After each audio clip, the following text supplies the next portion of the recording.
why the universe never moves backward. Tonight, we're going to explore one of the most profound and least understood features of the universe we live in. Not a distant galaxy, not a black hole or a neutron star, or some exotic corner of space that requires billion-dollar instruments to observe. Something so close to you that it is happening inside your body right now. Something so obvious that you have never once questioned it. Something so deep that when physicists actually sit down and examine it carefully, it turns out to be one of the most mysterious facts about reality. Time moves forward, not backward, not sideways, not in some random direction. Always, in every place, in every experiment, in every corner of the observable universe, time moves in exactly one direction. From past to future, from cause to effect, from youth to age, from the moment the coffee was hot to the moment it is cold, from the intact egg to the broken one scattered across the kitchen floor. Never the other way. You have never once seen a broken egg spontaneously reassemble itself. Never seen cold coffee spontaneously heat up without an external source. Never seen the smoke from an extinguished candle flow back in and reignite the wick. Never seen a tree fall and then rise back into its original vertical position. Never seen a human being grow younger, not once, not anywhere, not ever. And here is the extraordinary thing that most people are never told. The fundamental laws of physics do not require this. Take the equations that govern the motion of particles, Newton's laws, Maxwell's electromagnetic equations, even the equations of quantum mechanics. Run them forward in time, and they describe what we observe. Run them backward, and they are equally valid. The equations do not care which direction time flows. They work perfectly in either direction. They make no distinction between forward and backward time, and yet the universe makes a distinction, a profound, universal, never violated distinction. The explanation for this asymmetry, for why time has a direction when the fundamental laws do not, is entropy. And understanding entropy is not just understanding a law of thermodynamics. It is understanding one of the deepest features of the universe. Why things always get more complex in some ways and simpler in others. Why stars burn out and never rekindle themselves. Why you will eventually die. Why the universe itself has a future. 7 revelations about entropy and the arrow of time, each one more surprising than the last, each one revealing a different aspect of the same profound truth about why the universe never moves backward. Before we begin, if these questions about the deepest structure of physical reality, about why time has a direction and what that means for everything, from stars to coffee to the ultimate fate of the cosmos, are the kind of questions that stay with you, hit like or subscribe. It costs nothing and helps us reach more people who want to think about things like this. Now, let's begin. The year is 1824. A 28-year-old French military engineer named Sadi Carnot is sitting in Paris trying to solve a problem of great practical importance to the French state. Steam engines are transforming industry across Europe. The British have a head start. Carnot wants to understand them well enough to improve them. But Carnot is not thinking like an engineer optimizing a specific machine. He is thinking like a physicist trying to understand the fundamental limits on what any engine of any design can possibly achieve. He wants to know not how to make a better steam engine, but what the absolute best possible steam engine could do. What is the theoretical maximum efficiency? Is there a limit to how much of the heat in the steam can be converted into useful mechanical work? His analysis, published in a thin volume called Reflections on the Motive Power of Fire, reaches a conclusion of extraordinary generality. There is indeed a maximum efficiency for any heat engine operating between 2 temperatures. That maximum depends only on the temperatures themselves, not on the working fluid, not on the specific design, not on the materials or the engineering. Any engine taking heat from a hot reservoir at temperature T, hot, and dumping waste heat to a cold reservoir at temperature T, cold, can convert at most a fraction equal to 1 minus T, cold, over T, hot, of the heat into work. The rest must be wasted, must be dumped into the cold reservoir, cannot be recovered, cannot be converted. This is not an engineering limitation. It is a fundamental physical constraint on the conversion of heat to work. Carnot died of cholera at 36 before his work was fully appreciated. But his insight planted the seed of thermodynamics. It showed that nature has a preferred direction for certain processes. Heat flows naturally from hot to cold, never spontaneously from cold to hot without the expenditure of work. Work can be completely converted to heat, but heat cannot be completely converted to work. Something about heat energy makes it fundamentally different from mechanical energy. That something is entropy. And understanding what entropy actually is, not just the word, but the deep physical concept, is the key to understanding why time flows forward. The first revelation: entropy is not disorder. It is the number of ways a system can be arranged. Most people who have heard the word entropy associate it with disorder. Entropy increases means things get messier. Entropy is high means the system is disorganized. This is partially right, but deeply misleading. And the misleading part is the most important part. The precise definition of entropy was given by Ludwig Boltzmann, an Austrian physicist working in the 1870s and 1880s. Boltzmann was one of the great champions of the atomic theory of matter, at a time when many physicists still doubted atoms were real. He was trying to connect the macroscopic properties of gases, temperature, and pressure, and volume to the microscopic properties of the atoms that made them up. He succeeded in a way that changed physics forever, and in doing so, he gave entropy its precise meaning. Imagine a container of gas containing a very large number of molecules. Each molecule has a position and a velocity. The microstate of the gas is the complete specification of every molecule's position and velocity at a particular moment. The macrostate is what you can observe with a macroscopic measurement: the temperature, the pressure, the total volume, perhaps whether the gas is concentrated in one region or spread uniformly throughout. The crucial insight is that many different microstates correspond to the same macrostate.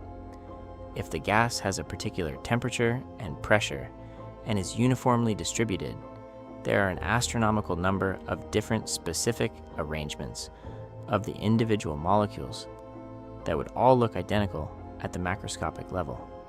The entropy of the macrostate is proportional to the logarithm of the number of microstates that correspond to it. High entropy means many possible microstates. Low entropy means few. Think about a deck of cards. A perfectly sorted deck, all four suits in order from ace to king, corresponds to exactly one arrangement, one microstate. There is only one way the cards can be perfectly sorted. The entropy of this macrostate is essentially zero. Now, shuffle the deck. There are about 80 unvigintillion distinct arrangements of 52 cards, a number with 68 digits. Almost all of them look disordered. A random shuffle will almost certainly produce one of these disordered arrangements, not the perfectly sorted one, not because there is any force pushing the cards away from order, but simply because there are so many more disordered arrangements than ordered ones. This is entropy. The gas in a container has high entropy when it is uniformly distributed, because there are vastly more microscopic ways for the molecules to be uniformly distributed than there are ways for them to be concentrated in one corner. The coffee in your mug has high entropy when it is uniformly cold, because there are more microscopic ways for its molecules to have a uniform energy distribution than there are for the hot coffee molecules to be concentrated in one region and the cold ones in another. When Boltzmann formalized this, he wrote one of the most profound equations in physics. Entropy equals Boltzmann's constant times the natural logarithm of the number of microstates. This equation is carved on his tombstone in Vienna, his most enduring memorial, the capstone of a life's work that was attacked and dismissed by many of his contemporaries. The second law of thermodynamics, in Boltzmann's framework, is not a separate law at all. It is a statistical consequence of the fact that there are far more disordered states than ordered ones. When a system evolves randomly, it almost certainly moves from rare states to common states, from low entropy to high entropy, not because anything is forcing it, simply because high entropy states are overwhelmingly more probable. This is why things get messier, why coffee cools, why gases expand, why broken eggs do not reassemble, not because of a force pushing them in these directions, because there are so many more ways for the universe to be in the final state than the initial state, that the evolution is effectively one-directional, even though every microscopic step is reversible. The second revelation: the laws of physics are time-symmetric, but the universe is not. Here is the puzzle at the heart of the arrow of time. Take a video of two billiard balls colliding. Run it backward. Can you tell which direction is forward? The backward collision looks exactly like a valid physical process. Both directions conserve energy and momentum. Both are solutions to Newton's laws. There's no way to tell from the collision alone which direction is the real one. Now, take a video of an egg falling off a counter and smashing on the floor. Run it backward. The broken egg spontaneously reassembles itself, leaps upward, and lands gently back on the counter. This looks absurd, obviously wrong. You know immediately which direction is forward. The difference is not in the fundamental laws. Both processes, the billiard ball collision and the egg falling, obey Newton's laws in both time directions. The difference is in the initial conditions and the number of microstates involved. For the egg, the falling and smashing process takes the egg from a highly ordered state, an intact shell containing neatly contained yolk and white, to a highly disordered state, fragments scattered across the floor. There are vastly more ways to be shattered than to be whole. The process increases entropy enormously. The reverse process, the shattered egg spontaneously reassembling, would require all the fragments to be moving in exactly the right directions, with exactly the right velocities, to meet in exactly the right way, to form an intact egg. The probability is not zero, but it is so incredibly small that it has never happened in the history of the universe, and will effectively never happen. This is the key insight.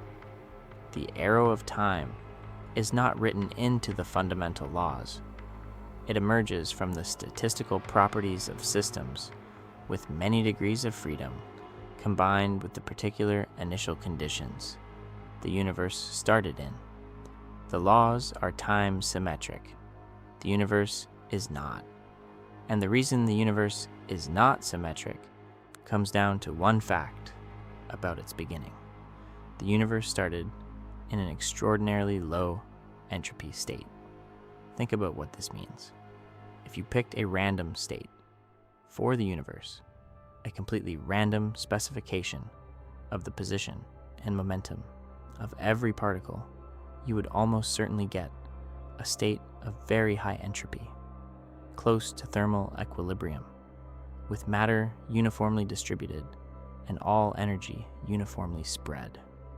The specific state the universe was in just after the Big Bang, highly compressed, extremely ordered, in the sense of being far from equilibrium, is unimaginably improbable by any random standard. But the universe was in that state, and because it was in that state, there was room for entropy to increase. And because entropy could increase, time has a direction. The future is the direction in which entropy increases. The past is the direction of lower entropy. The distinction between past and future is the distinction between states the universe has already evolved through and states it has not yet reached. The arrow of time is an arrow of entropy.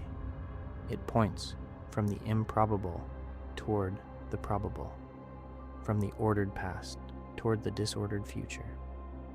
The third revelation, the low entropy. Beginning is the most puzzling fact in cosmology.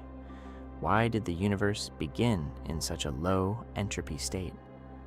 This is perhaps the deepest unanswered question in all of physics, and it connects the arrow of time to the beginning of the universe in a way that most cosmology textbooks do not fully address.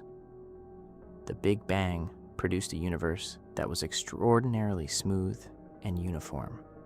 The cosmic microwave background, the oldest light we can observe, shows temperature variations of only 1 part in 100,000 across the entire sky. The early universe was extraordinarily homogeneous, and this homogeneity was, in a precise sense, a low entropy state. Wait, you might object. Is not a smooth, uniform distribution the highest entropy state? Is not disorder what high entropy means? For ordinary matter, yes. A gas uniformly distributed through a container is in a high entropy state. But for gravity, the situation is reversed. Gravity is an attractive force. A uniform distribution of matter in a gravitational universe is not the equilibrium state. It is unstable. When gravity is included, the highest entropy state is matter, concentrated into compact objects, into stars and black holes, not spread uniformly. The early universe, with its extraordinarily uniform matter distribution, was therefore in a very low entropy gravitational state. The subsequent formation of stars and galaxies, the clumping of matter under gravity, was actually an increase in entropy when gravity is accounted for correctly. The universe moved from uniformly distributed matter toward concentrated stars and black holes, because that is the direction of increasing gravitational entropy.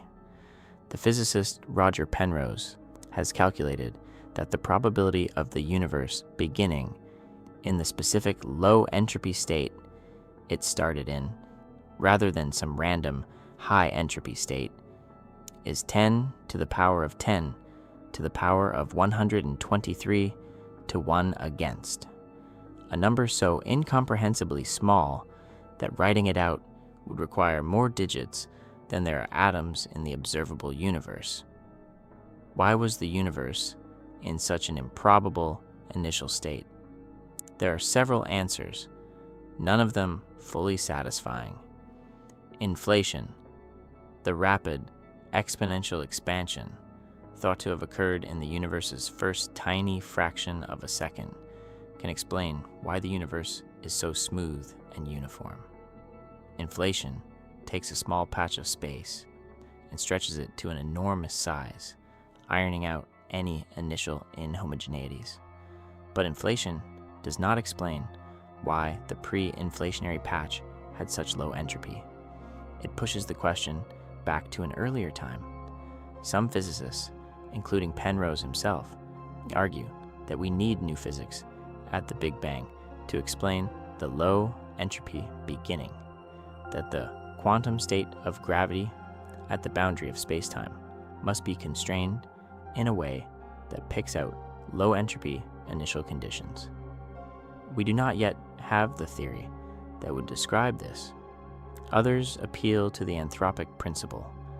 In a universe that began in a high entropy state, stars would not form, planets would not form, life would not evolve. The only universes in which observers like us can exist are universes that began in low entropy states. We should therefore not be surprised to find ourselves in one. This reasoning may be correct, but it requires a multiverse of universes with different initial conditions, which is itself a major additional assumption. The origin of the low entropy initial state of the universe is genuinely open. The question behind the arrow of time points all the way back to the question behind the Big Bang itself. The fourth revelation: every process that is irreversible is erasing information. Here's a connection between entropy and information that is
dispersed across so many particles that recovering it would require knowing the state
of the 23 watts has been radiated into space in directions that do not reach Earth.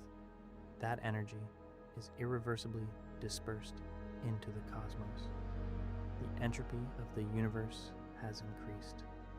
The information about the state of Voyager's transmitter circuits has been partly captured by Earth's antennas and partly scattered into the cosmos in a form that will never be recovered.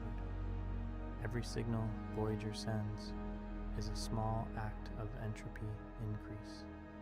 a small contribution to the arrow of time, a small step in the direction the universe always moves and never reverses. Let us step back from the physics for a moment and think about what the arrow of time means at the human scale. The entire history of Voyager's mission is written in the language of the second law of thermodynamics. 47 years ago, enormous amounts of organized chemical energy stored in rocket propellant were burned in a highly controlled fashion. The organized energy of the propellant was converted into the kinetic energy of the spacecraft and the thermal energy of the exhaust gases that spread into Earth's atmosphere and eventually into space. Entropy increased enormously with every second of the rocket burn.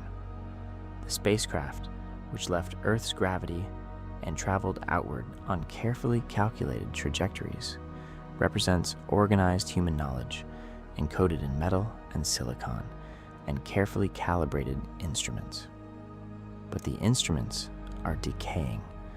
The radioisotope thermoelectric generators that power Voyager contain plutonium-238, whose nuclei decay spontaneously and irreversibly.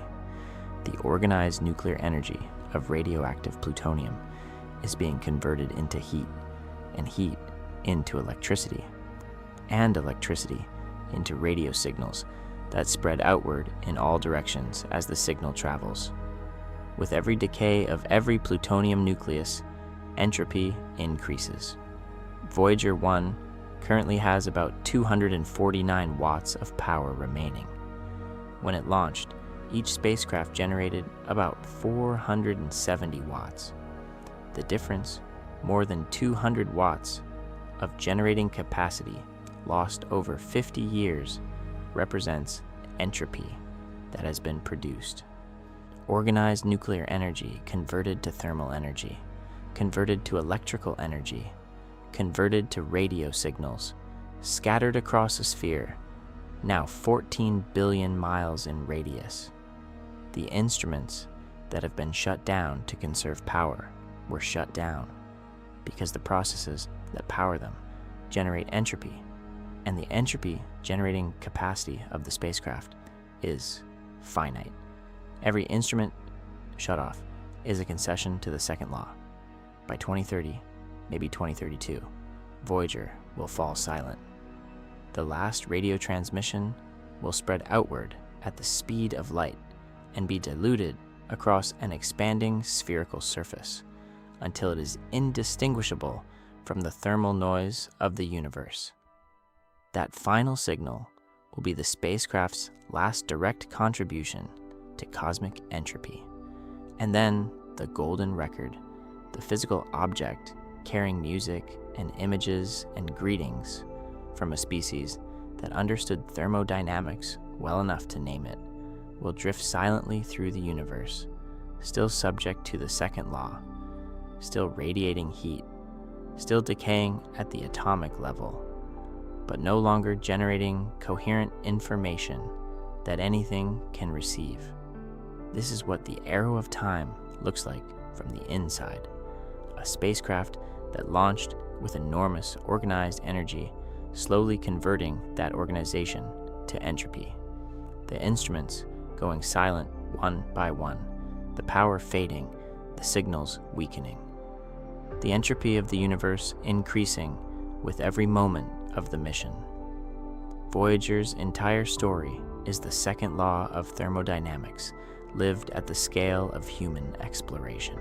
The fifth revelation: black holes are the maximum entropy objects in the universe. If entropy is the number of ways a system can be arranged, then the objects with the most entropy are the objects with the most possible internal arrangements, and the objects with the most possible internal arrangements for a given mass are black holes.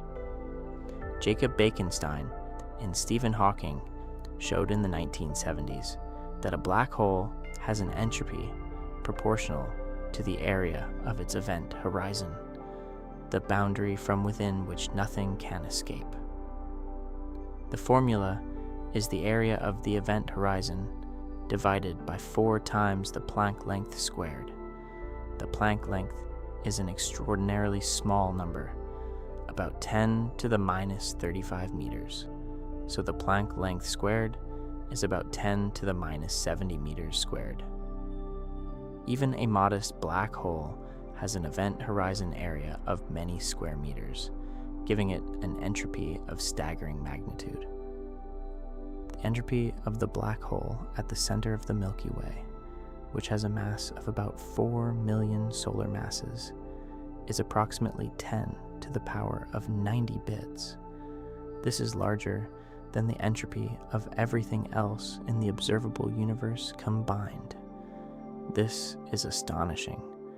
A single black hole contains more entropy than all the stars, all the gas clouds, all the planets, all the radiation in the rest of the observable universe put together. Black holes are the ultimate entropy reservoirs. This is why the far future of the universe, the heat death we have discussed in previous videos, ends with black holes as the last surviving structures. Everything else, stars, planets, molecular clouds, has lower entropy than the black holes and can evolve toward states of even higher entropy. Eventually, through Hawking radiation, even the black holes evaporate, releasing their stored entropy as thermal radiation scattered across the expanding universe. By the time the last black hole evaporates, at around cosmic decade 100, the entropy of the universe will be at a value astronomically larger than its current value. But the process of reaching that maximum entropy is the process of time passing. Every step from the Big Bang's minimum entropy toward the heat death's maximum entropy is a step forward in time.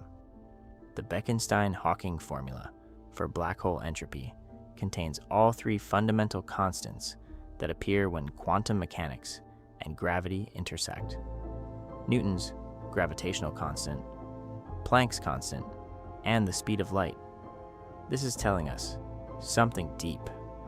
Black hole entropy lives at the boundary of our understanding, where quantum mechanics and general relativity must be unified. The fact that we can write the formula but cannot fully understand what it means is itself a sign that the physics of entropy connects directly to the deepest unsolved problems in fundamental physics. The arrow of time points from the low entropy Big Bang toward the maximum entropy state of the last black hole's final evaporation. Black holes are not the end of the arrow. They are the penultimate stage of a journey that the universe has been on for 13.8 billion years and will continue for timescales that dwarf that already incomprehensible number. The 6th revelation, Maxwell's demon, shows that information and entropy are physically equivalent.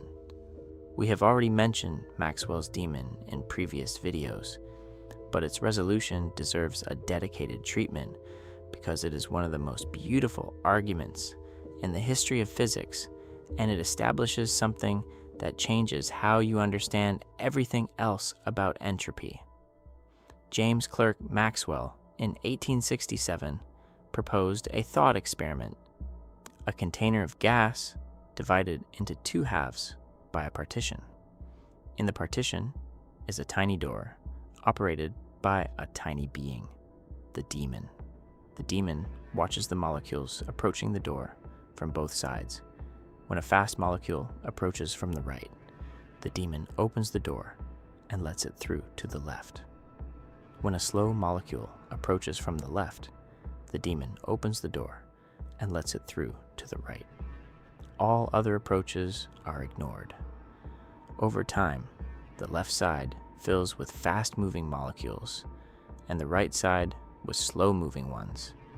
The left side gets hot, the right side gets cold. A temperature difference has been created without any work being done. Apparently, you now have a hot reservoir and a cold reservoir, and you can run a heat engine between them to extract work. You have created a perpetual motion machine. You have violated the second law. For 60 years, this paradox was not fully resolved.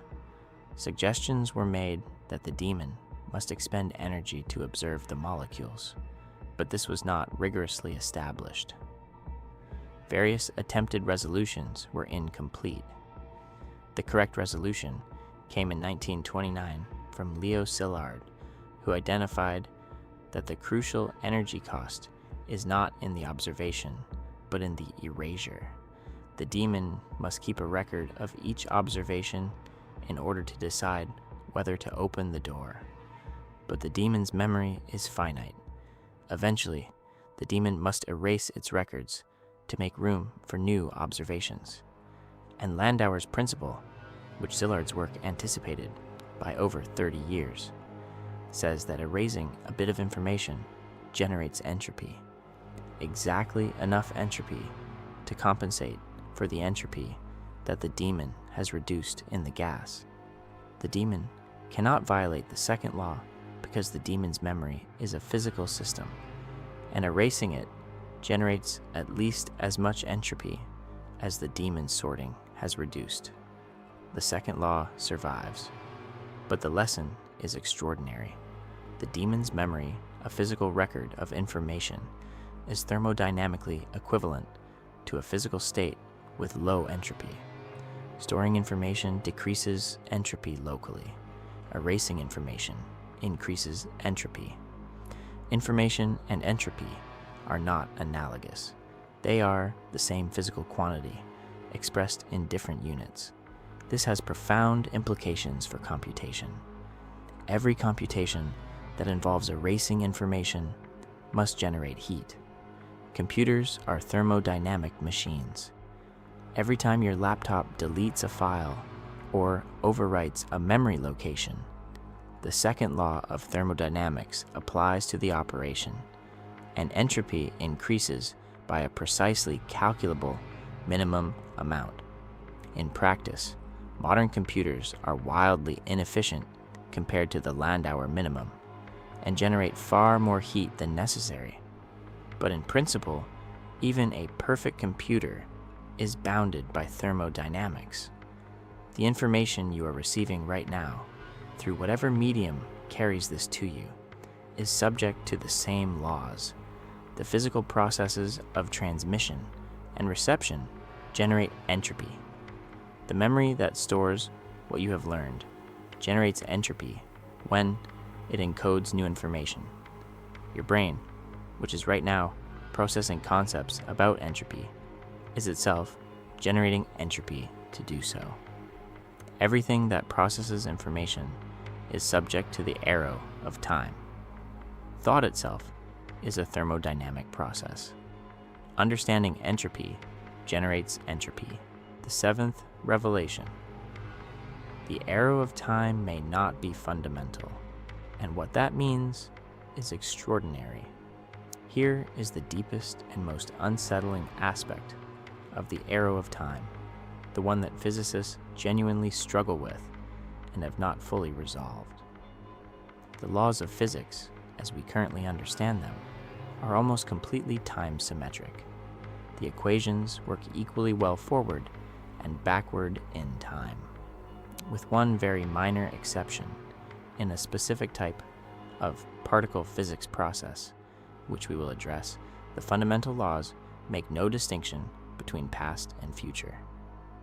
And yet, time has a direction, an absolute, universal, never violated direction. The connection between these two facts, the time-symmetric laws and the time-asymmetric universe, comes entirely through the initial conditions. The laws are time-symmetric, but the boundary condition at the beginning of the universe is not. The Big Bang was in an extraordinarily low entropy state. This broken symmetry in the initial condition, propagated forward by symmetric laws, creates the asymmetric universe we observe. But this raises a question. Is the initial condition just a fact that has no further explanation?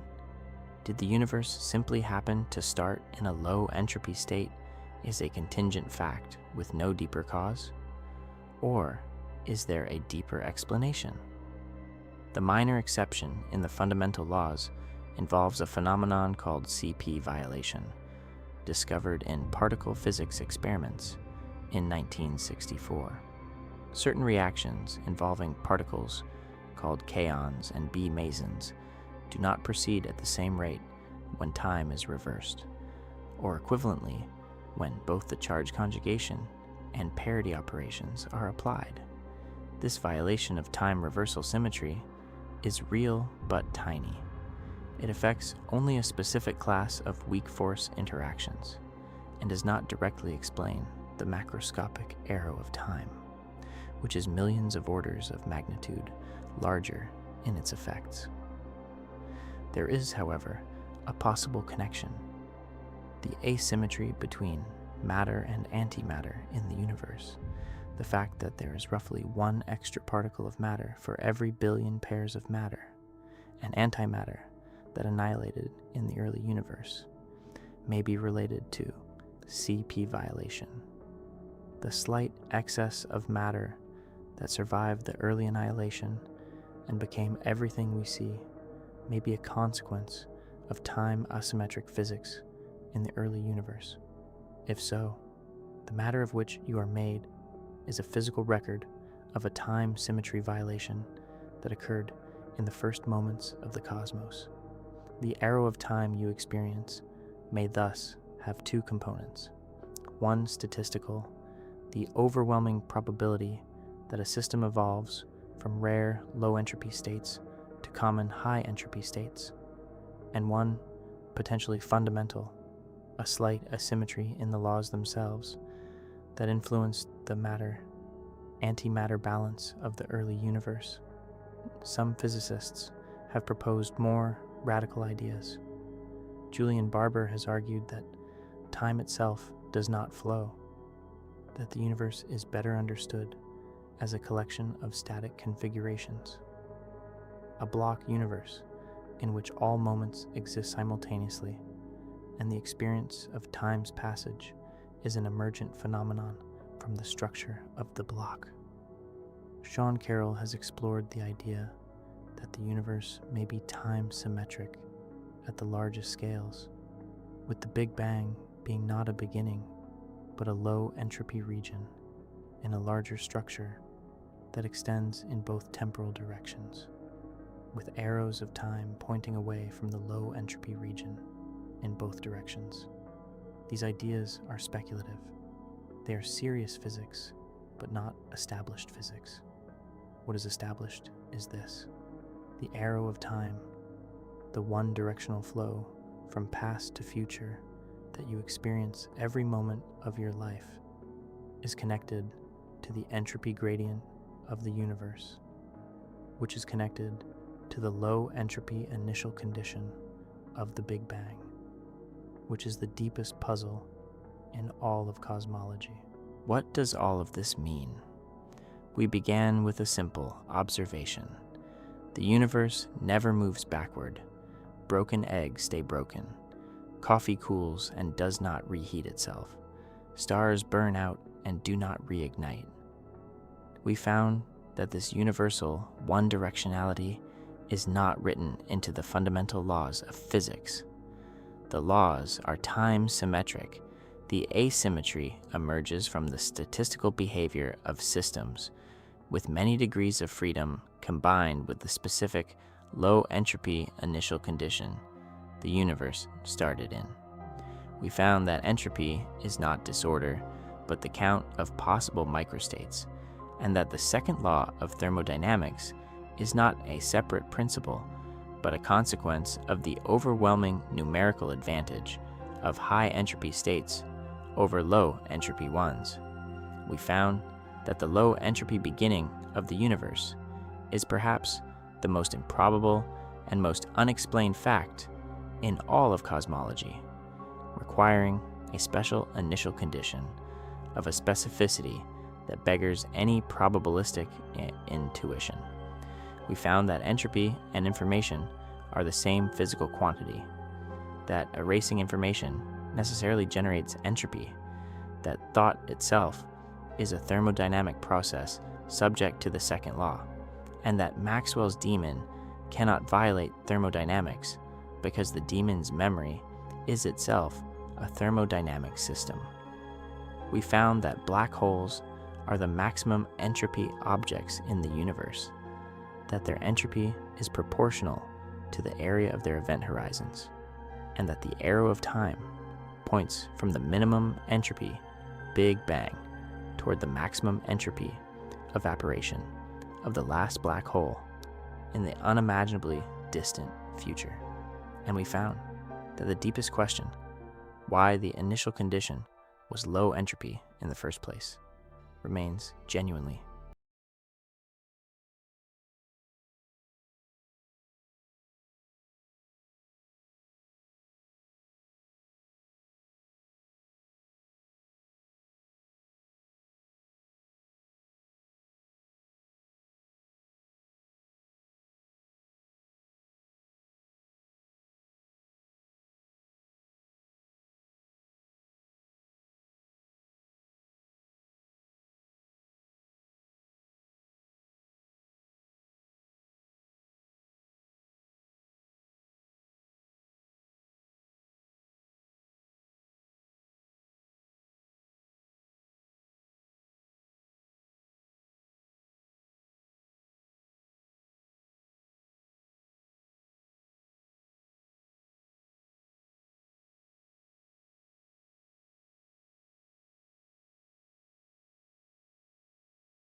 In the minds of scientists, and in the collective understanding of the species that built the machines, the arrow of time points from what we did not know toward what we know, from the ignorance of the past toward the understanding of the present.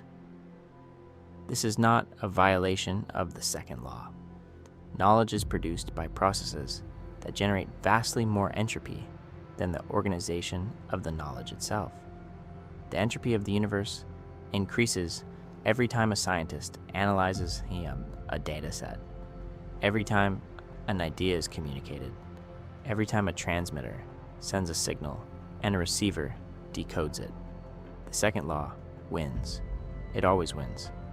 Every step of every process in the universe moves in the direction of increasing entropy. But within the vast ocean of entropy increase, the universe produces temporarily and improbably pockets of organized information, galaxies, stars, planets, life, minds, understanding, science. These pockets are not violations of the second law. They are its beneficiaries. Stars shine, and therefore the energy exists to power chemistry. Chemistry happens, and therefore the energy exists to power biology. Biology evolves, and therefore the energy exists to power thought.